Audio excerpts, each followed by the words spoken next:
After initially doing well in containing the spread of coronavirus in Goa, the events that have unfolded, particularly after the Mangor Hill incident, shows a wide spread of the virus moving into newer areas, which has resulted in the people almost panicking. And it is the demand of the people themselves that we have no alternative but to go for a lockdown of the Mormungao Taluka. Tomorrow we are having a cabinet meeting. We will be meeting the Honorable Chief Minister, and I have already reiterated my earlier demand of 2 days ago that we should have a lockdown at least for a limited period as far as Mormungao is concerned, if we are going to contain the virus, if we are going to contain the spread. And if this does not happen, I am afraid it will spread to other parts of Goa.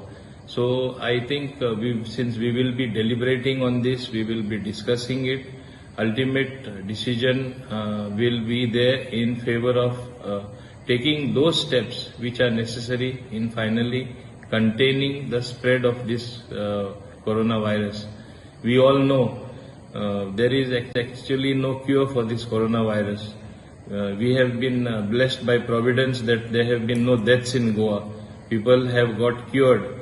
But I am afraid if we allow the spread of this virus by some negligence or not taking the right steps, then we would be in for deep trouble in times to come. We should somehow prevent it.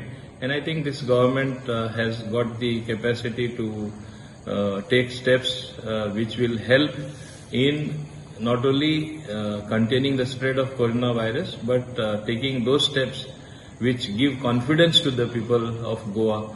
And right now we have to give confidence to the people of Mormungao that we are serious into containing this virus and therefore have the lockdown of Mormungao Taluka.